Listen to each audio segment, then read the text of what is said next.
नमस्कार, आदाब, सत श्री अकाल, जय भीम, जोहार। मेरा नाम है नवीन कुमार। उत्तर प्रदेश के संभल में ईदगाह और इमामबाड़े को कोई आधा दर्जन बुलडोजर लगाकर गिरा दिया गया। कहा गया कि यह कब्जे की जमीन पर है। और कब्जा किसकी जमीन पर है? प्रशासन खुद कहता है कि पता नहीं है, लेकिन है कब्जे की जमीन पर। अगर इस देश में जमीन पर सबसे ज्यादा कब्जा किसी ने किया है तो वो मंदिरों के नाम पर किया गया है। थाने से लेकर कचहरियों, कोतवालियों, हाउसिंग सोसाइटियों, बाजारों, चौराहों और यहां तक कि बीच सड़क पर भी आपको इफरात में मंदिर मिल जाएंगे, पूरा ट्रैफिक जाम किए हुए, जिनके बारे में पूरी दुनिया जानती है कि वो सरासर सरकारी जमीन पर कब्जा करके बनाए गए। लेकिन क्या मजाल कि कोई बुलडोजर चला दे। धार्मिक भावनाएं आहत हो जाती हैं साहब, लेकिन ईदगाहों, इमामबाड़ों, मदरसों पर बुलडोजर चलाना हिंदू धर्म की सेवा में शुमार है। किसी को कोई फर्क नहीं। 16 अप्रैल को सुबह पौ फटते ही प्रशासन, पुलिस और बुलडोजरों ने संभल के इमामबाड़े और ईदगाह को घेर लिया था। 5 थानों की पुलिस और एक कंपनी पीएसी पंजे के बल तैनात थी कि अगर कोई रास्ते में खड़ा भी हुआ तो तोड़ कर रख देंगे। पहले इमामबाड़े को गिराया गया और इसके बाद ईदगाह को ध्वस्त कर दिया गया।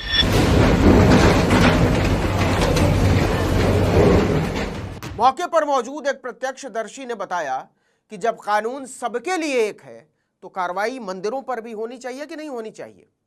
जुबैदा नाम की एक महिला ने भावुक होते हुए कहा कि ऐसे हालात में मुसलमानों के साथ भेदभाव किया जा रहा है। कई लोगों ने कहा कि धर्म के नाम पर किसी को सजा देना या राहत देना, कानून क्या इसको नहीं देखेगा? सवाल उठाया गया कि अगर सरकारी जमीन पर भी निर्माण का मामला है तो मंदिर भी तो सरकारी जमीन पर बने हैं, लेकिन कार्रवाई सिर्फ मस्जिदों पर क्यों हो रही है?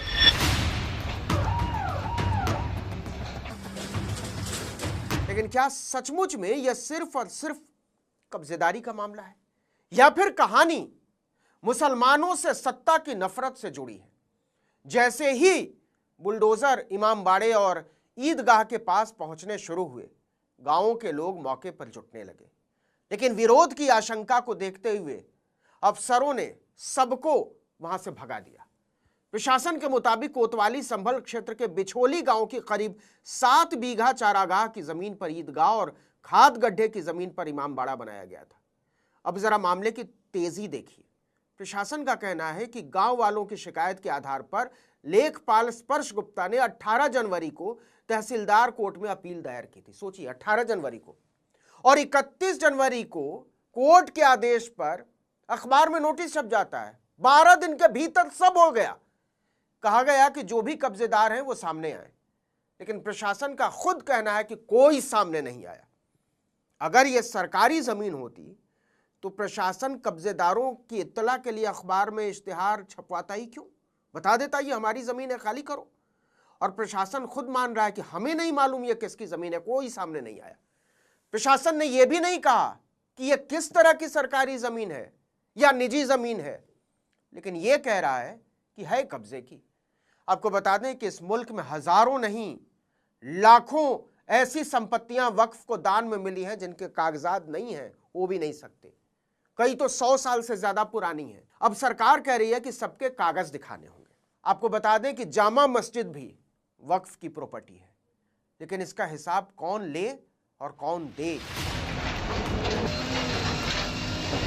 16 अप्रैल की सुबह करीब 7:30 बजे एसडीएम निधि पटेल और नायब तहसीलदार दीपक कुमार जुरैल अपनी टीम के साथ मौके पर पहुंचे। एसडीएम निधि पटेल ने कहा कि चारागाह और गड्ढे की जमीन पर अतिक्रमण करके यह निर्माण कराए गए हैं, ईदगाह के और इमामबाड़े के, और तहसीलदार के आदेश पर ध्वस्तीकरण की कार्रवाई की जा रही है। मतलब किसी को कोर्ट जाने का मौका तक नहीं दिया गया। इमामबाड़े और ईदगाह को बस किसी तरह फटाफट ध्वस्त कर देना था।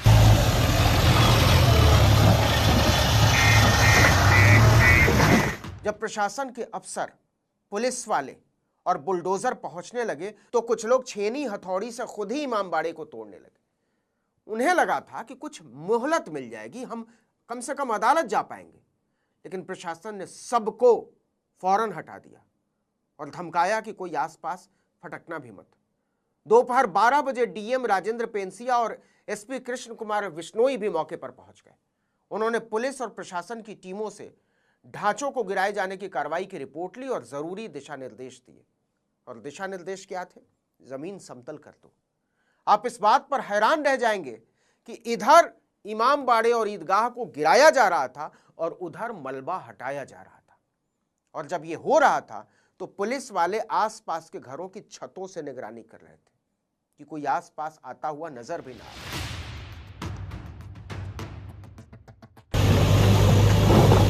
ढांचे को गिराए जाने की हड़बड़ी और प्रशासनिक तेजी का अंदाजा इसी से लगाइए कि नगर पालिका परिषद संभल के जेसीबी ऑपरेटर सौरभ सिरसवाल के दाहिने हाथ में गंभीर चोट आई है। क्यों? क्योंकि इमाम बाड़े की दीवार को तोड़ते समय दीवार अचानक जेसीबी के ऊपर गिर गई, संभलने का भी मौका नहीं मिला।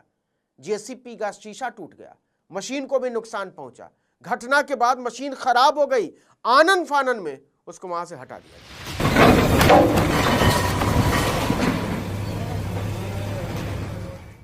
आसपास के लोगों ने कहा कि यह कार्रवाई अफसोसनाक है। यहां इमाम बाड़े और ईदगाह से सब लोगों को सुविधा मिलती थी और सारे धर्मों के लोगों को सुविधा मिलती थी। गरीबों की बारातें भी यहीं रुकती थी, हिंदू की भी और मुसलमान की भी। कोई भेदभाव नहीं होता था और ना कोई करता था।